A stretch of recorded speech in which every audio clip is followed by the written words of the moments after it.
sidan ayay baddu u qalimaysaa doonyaha saxiimadahana u qaadaysaa sida ay mowjadu ugu soo jabtay saxiimadda ayay dadkii saarnaana gacmaha uga jabeen qaarna ay jug u soo gaartay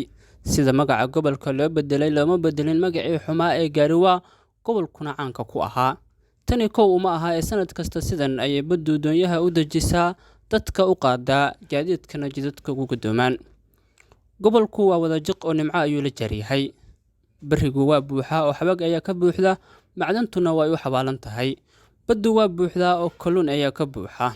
dadkuna waa wada cashuur bixiyaal aan aqoon waxa cashuurtooda loogu qabto iyo qoondada gobol ahaan kaga soo laabata cashuurta laga qaado jaanku waa go'an yahay caluulana lama soo gudbi karo gaadiidna ma soo galo hadda gobolku waa gari go'an iyo gaariwaa wayna adag tahay in la galo lagana baxo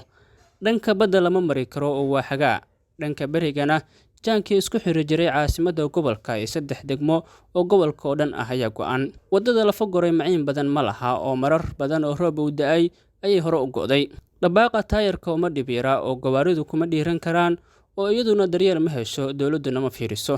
shacabku ay ka daaleen dhagax dhig aan dhismo ka dameen kormeer aan urkurgelid lahayn magacaabis maqaar saar ah iyo miro bisil oo aan cid maalgashata lahayn waa gar in gobolku waaye cid u garooday in madaxdiisu gawaarida dhigtaan goofka hore ee jaanka iyaguna doomo kaga gudbaan waa gar in dumarka badda dusheeda ay ku dhalaan haddii ay waayaan daryeel caafimaad waa gar in durbaanka loo tumo madaxdii timaadaba si wax qabad looga helo waase gardaro in gobolka go'doon la geliyo iyadoo gurmad loo heli karo